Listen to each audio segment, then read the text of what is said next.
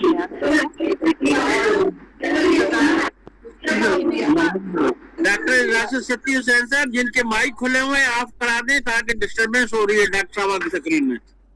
جی doctor صاحب آپ جاری رکھیں. جی. اور حزب سابق میرے استاد ہیں مسعود برہانی صاحب, اور ان کا ہر لفظ ہر چیز جو ہے وہ خود ہی اپنی وضاحت خود کرتا ہے اور حوالہ بھی وہ دیتے ہیں. اور جیسے مختصر میرے لیے بہت آسان ہوتا ہے ان کی تقریر کی صدارت کرنا, اس لیے کہ میں اس کو قلم بند کرتی جاتی ہوں اور پھر میں اس کو بیان کرتی ہوں تو مجھے لگتا ہے کہ ہاں شاید میں نے کوئی حق ادا کیا ہے ان کی تحقیق کا اور ان کی ریسرچ کا. تو جیسے کہ انہوں نے کہا کہ ادارہ ہدایت قائم کیا گیا حضور صلی اللہ علیہ وسلم کی ولادت مبارک کے ساتھ، کہ وہ تو ٹھیک ہے کہ 14 کنگرے گر گئے، آتش کا دستر ہوا، بت گر گئے، لیکن یہ تھا نئے نظام کی طرف اشارہ. اور بہت زبردست بات انہوں نے کی کہ جیسے حضرت یوسف علیہ السلام کا جو خواب تھا وہ بھی تقریباً 40 سال کے بعد شرمندہ تعبیر ہوا تھا، تو اسی طرح حضور کی ولادت کے عرصے کے بعد پھر جب فتح مکہ ہوتی ہے اور حضور تشریف لاتے ہیں اور بت توڑتے ہیں اور خانہ کعبہ میں، اور اس کے حضور کی ان کے بعد مصر و فارس روم جو ہے وہ ان پر اسلام غالب آ گیا. تو یہ ایک پورے نظام کی تبدیلی کی طرف اشارہ ہے. جب حضور پیدا ہوئے اور یہ فاران کی پہاڑیوں پر جو آفتاب نبوت طلوع ہوتا ہے تو وہ تمام انسانیت کی تاریکی کے لیے روشنی کا پیغام ہے. نو انسانی کے لیے الہی ہدایت کا نظام پرورش پائے گا، یہ اشارہ تھا اس طرف. اور کیا وہ کتاب بھی لے کر آئے، اور مقصد عدل و انصاف جو ہے وہ کیا ہے؟ قرآنی معاشرے کا قیام ہے. پھر آپ نے برہانی صاحب نے انسان، کائنات اور خدا کے باہمی تعلق کے بارے میں بتایا، اور بینات میں وحی اور میزان کے ساتھ علم نافع کے حوالے سے بھی آپ نے ہماری معلومات میں اضافہ کیا. حقیقی انسان اور اچھا انسان بننے کے مراحل میں کتاب ہماری مددگار ہے. اور جو توحید کے مختلف پہلو بیان کیے، توحید ذاتی، صفاتی، باطنی، افعالی، یہ اس کی بھی وضاحت کی کہ جس میں ہمیں اچھا انسان بننے میں ہماری مددگار ثابت ہوتی ہے. اس زمانے میں جب حضور پیدا ہوئے تو علم کے متعلق مختلف قسم کی آراء، مختلف تصورات تھے. تو برہانی صاحب نے جو ہمیں بتایا کہ چوتھے نہ بنو، یا تو علماء ربانی کو دوست رکھو، یا خود علم حاصل کرو، یا طالب علم رہو، یا عالموں سے محبت کرنے والے بنو، اور اس کے علاوہ کچھ اور نہ بنو. تو علماء ربانی کون ہیں؟ علماء ربانی وہ ہیں جو حقیقت اشیاء پر توجہ رکھتے ہیں اور کائنات کا مشاہدہ کرنے والے ہیں. تو جب حضور پیدا ہوئے تو علم کہہ رہا تھا کہ انسان کیا ہے، مختلف تعارف تھے، اور یونانی فلسفی اور مستشرقین جو بعد میں بنے وہ کچھ اور کہہ رہے تھے. لیکن قرآن نے ہمیں بتایا، اور یہاں سورہ نساء کی پہلی آیت کی طرف اشارہ کیا انہوں نے کہ انسان جو ہے وہ نفس واحدہ سے اللہ نے پیدا کیا. اور پھر قرآن کا ہی حوالہ دے کے کہ 3 ارکان جسم، نفس اور روح پر مشتمل ہے انسان. اور پھر سورہ بنی اسرائیل کی جو آیت قل الروح من امر ربی وما اوتیتم من العلم الا قلیلا کا بھی اشارہ دیا گیا کہ یہ 3 ارکان جو ہیں ان کو اللہ تعالیٰ نے ایک وجود میں سمویا تو وہ انسان بنا. اور پھر یہ انسان جو ہے وہ مادی اور غیر مادی دونوں پہلو رکھتا ہے، اور جنس کے لحاظ سے یہ حیوان ہے. پھر برہانی صاحب نے میملز اور ریڑھ کی ہڈی رکھنے والے جانوروں کا بھی ذکر کیا. اور علم انسانوں کو یہ نظریہ دیتا ہے کہ استقامت بھی عطا کرتا ہے، مقصد حیات بھی عطا کرتا ہے، اور جذبہ پرستش کو کیسے سکون پہنچایا جائے. تو اس حوالے سے انبیاء علیہ السلام نے بہترین رہنمائی فرمائی، روحانی ترقی، رائے ہدایت دکھانے کے لیے آئے. جس طرح کے صحرا میں شجرۃ الزال ہوتا ہے کہ صحرا کے مسافروں کو راستہ دکھانے کے لیے وہ درخت ہوتا ہے کہ جس کو دیکھ کر وہ اپنے راستے کا تعین کرتے ہیں، کیونکہ صحرا میں شمال، جنوب، مشرق، مغرب کا تعین کرنا بہت مشکل ہوتا ہے. پھر 2 طرح کی ہدایت ہے، ہدایت روحانی ہے یا دوسری ہدایتیں ہیں جو کچھ لوگ جو لذات کے گرد ہی طواف کرتے ہیں، لذات کو ہی عروج تک پہنچاتے ہیں، تو علم الاخلاق اس کو مسترد کرتا ہے. انسان کا مقصد تخلیق یہ نہیں ہے کہ وہ لذات کے پیچھے بھاگتا رہے. مغربی مفکرین کے برعکس انفرادی اور اجتماعی مقصد حیات جو ہے وہ قرآن نے جو بتایا، قرآن نے کہا کہ انفرادی مقصد حیات تزکیہ نفس اور اجتماعی مقصد حیات حکومت الہیہ کا قیام اور عدل و انصاف کا قیام ہے.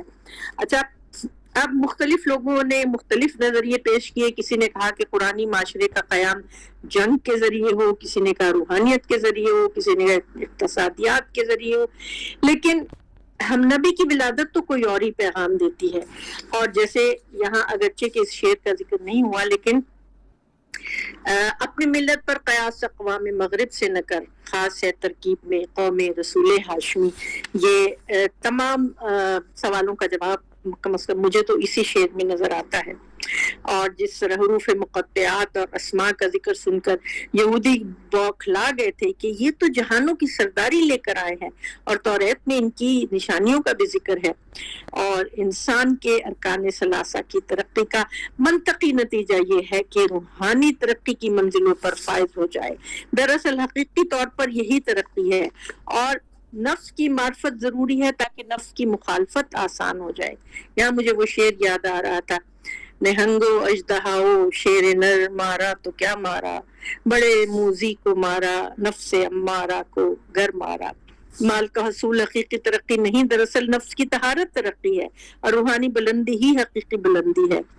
حباً شدیداً کے گنبد میں بند کر کے مخالفت نفس کی سطح پر بلندی ہی حقیقی بلندی ہے. اور یہ کہ صحبت سولے ترا سولے کو ندب, صحبت سولے رکھو تاکہ تم اس صحبت سے فائدہ اٹھا سکو. کہ جیسا کہ مثال دی کہ جب حضور نے جو ماحول پیدا کیا تھا, اس میں وہ ایسا ماحول تھا کہ بہت مختصر عرصے میں انسانوں کو بہترین صحبت عطا ہوئی اور ان کی بہترین صفات ظاہر ہوں. اچھا, ہمارے جو آج کے مسائل ہیں, جو کہ ہر وقت ہم سوال کرتے رہتے ہیں کہ کیا وجہ ہے کہ ہم اس کو اتنا خوبصورت, اتنا قوی پیغام ہمارے پاس ہے, لیکن ہم اس کو ایک عالمی سطح پر اور اپنے معاشرے میں ہم اس کو مروج کیوں نہیں کر پائے. تو نوجوانوں کو پیغام نبوی دیا جانا چاہیے اور روحانی ترقی کی راہ پر گامزن کرنا چاہیے. دراصل بات یہ ہے کہ مذہب کی روح نہیں ہے, اس لیے وہ نتائج حاصل نہیں ہو رہے ہیں.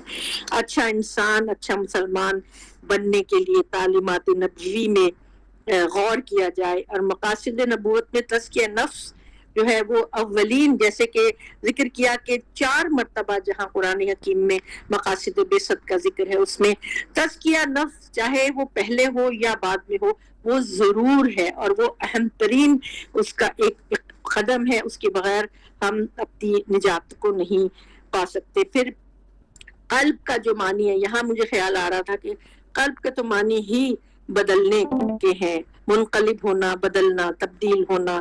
انسانوں کو اپنے دلوں پر توجہ رکھنی چاہیے اور شعوری طور پر اپنے قلوب کو امراض سے دور رکھنا, جو کہ ان امراض کا ذکر قرآن حکیم نے کیا ہے کہ ٹیڑھے دل, اوندھے دل, سخت دل, گونگے دل, اندھے دل اور پتھر دل جو قرآن نے ذکر کیا, جن میں مرض ہے اور ان کے اوپر مہریں لگی ہوئی ہیں.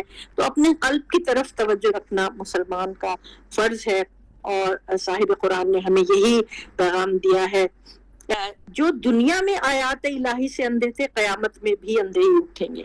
حیات طیبہ عطا ہی رسول کے پیغام سے ہوتی ہے. صراط مستقیم کی طرف اللہ کی کتاب ہدایت کرتی ہے, اور 1,24,000 انبیاء, شہداء, صدیقین کا راستہ ہی انعام ہدایت ہے.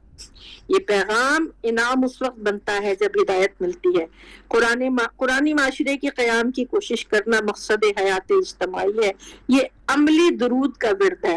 انتہائی خوبصورت بات کی, جو کہ ایک ایسا تحفہ ہے جو ہم آج کی محفل سے لے کر اٹھنے ہیں, کہ عملی درود کا ورد کیا ہے, کہ ایک قرآنی معاشرے کا قیام, تاکہ ہم جو ہمیں درود پڑھنے کا حکم ہے کہ اللہ تعالیٰ بھی درود, اللہ تعالیٰ نے جو فرمایا ہے کہ میں اور میرے فرشتے درود بھیجتے ہیں, تو اے ایمان والو تم بھی درود بھیجو. تو عملی درود یہی ہے کہ قرآنی معاشرے کا قیام, عدل و قسط کا قیام, اور اس کی مسلسل کوششیں کرنا, اور نسل انسانی ہدایت کے نام سے منور ہو جائے, تو یہ ہماری کامیابی ہے.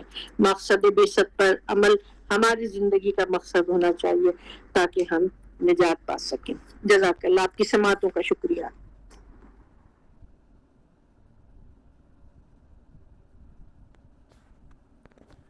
جی بہت شکریہ ڈاکٹر صبیہ اخلاق صاحبہ.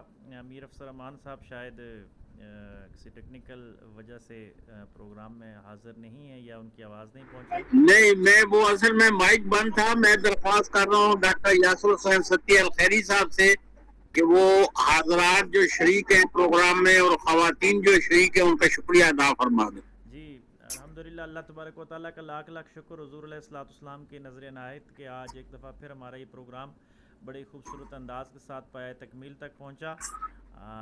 جتنے بھی حضرات اور خواتین نے اس پروگرام میں شرکت فرمائی، بالخصوص مقالہ نگار فرید الدین مسعود برہانی صاحب، ہر دفعہ کی طرح اس دفعہ بھی انتہائی محبتوں اور اخلاص کے ساتھ ان کا شکریہ ادا کرتا ہوں.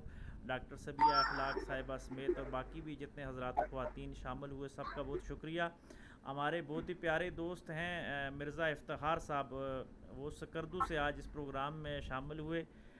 کافی دیر بیٹھے رہے، پیچھے جناز صاحب کی تصویر بھی تھی، شاید سرکاری مصروفیات کے دوران ہی رات گئے، انہوں نے ٹائم نکالا اور پروگرام میں تشریف فرما ہوئے.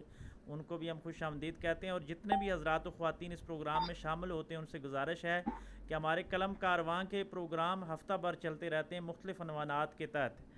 رات 9 سے 10 بجے تک پروگرام ہوتے ہیں. منگل کے علاوہ تقریباً ہر روز یہ اسی صوتی لہروں پہ یہ پروگرام ہوتا ہے، تو اس میں ضرور شرکت فرما کر اس میسج کو باقی گروپس میں بھی بھیجا کریں. اللہ تبارک و تعالی ہماری دنیا اور آخرت کو بہتر فرمائے. سبحان ربک رب العزت عما یصفون وسلام علی المرسلین والحمد للہ رب العالمین. جزاک اللہ.